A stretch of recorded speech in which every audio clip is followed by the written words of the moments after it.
that day, had he not made that call, I think without doubt, sooner or later, yes, the nation would have been ground stopped. But had he not made that call at that time, we may have potentially have had another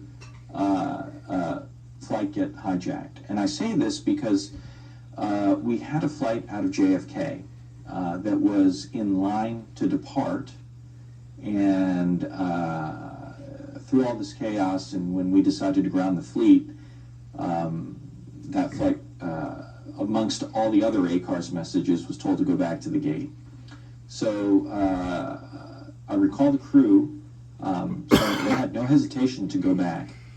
In fact, they decided they were going to call it a mechanical issue, and got out of the line and started heading back to the gate. A couple of things were going on. As they were going back, the first-class flight attendants called the cockpit, and they said, we have a few passengers up in first class who are pretty upset that we're not going to depart. Can you, do you have any more information on this? And the flight crew said that it was a mechanical issue and they were just going back. They didn't want to alarm anyone.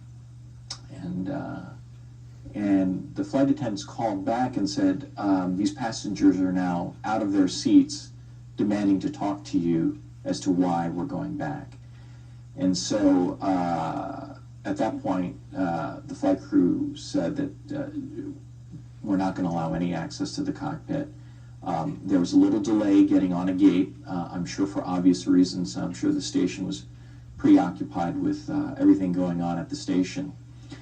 Ultimately, when the aircraft got marshaled on and they brought the jet bridge up, as soon as the door was open, those individuals in first class and a few individuals back in economy literally pushed the flight attendants to the floor and ran off the aircraft. And to this day, we don't know where they are. But when the FBI searched their luggage, we knew that these guys were bad guys as well. They had the ties, they had the manuals, they had the same type of information that tied them to the rest of the network that had hijacked the other aircraft. So I really do believe if that call had that call been made a few minutes later, that aircraft may have gotten in the air, and then that could have been a casualty of the day as well. That could have been our 5th casualty.